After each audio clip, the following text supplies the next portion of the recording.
በስትራቴጂካዊ አስተሳሰብና በብሔራዊ ደህንነት መድረኮች መካከል የሚካሄደው ውይይት ውስጥ የኢትዮጵያ ጠቅላይ ሚኒስትር ለምስራቅ አፍሪካ ጉዳዮች የሚሰራ የስቴት ሚኒስትር አማካሪ አቶ ጌታቸው ረዳ የኤርትራ ጉዳይ ለኢትዮጵያ አጠቃላይ የደህንነትና የህልውና ሁኔታ በቀጥታ እንደሚያያዝ አስገንዝበዋል።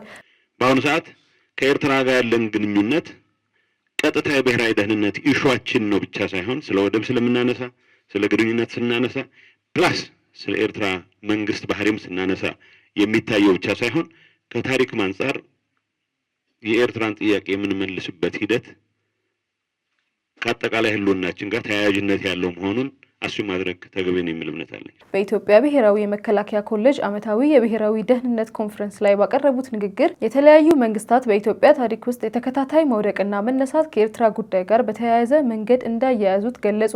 ይህም በንጉሠ ነገስታት ኃይለ ሥላሴ በደርግና በኢህአዴግ ዘመናት ላይ ታላቅ ተጽዕኖ እንዳደረገ አመላክተዋል። በቅርብ ጊዜ ታሪካችን ውስጥ ባለፈው 100 ዓመት በምንለው ታሪካችን ውስጥ የኢትዮጵያ መንግስታት መምጣትም ሆነ መሄድ መውደቅም ሆነ መነሳት ቀጥታ ከኤርትራ ጥያቄ አመላለሳችን ጋር ተያያዥነት አለው። አፄ ኃይለ ሥላሴ መንግስት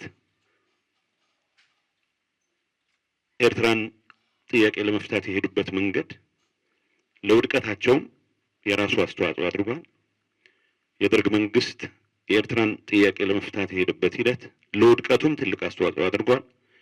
የኢህአዴግ መንግስት የኤርትራን ግንኙነት በሚመለከት የተከተለው አካሄድም ለራሱ ውድቀትም ትልቅ አስተዋጽኦ አድርጓል።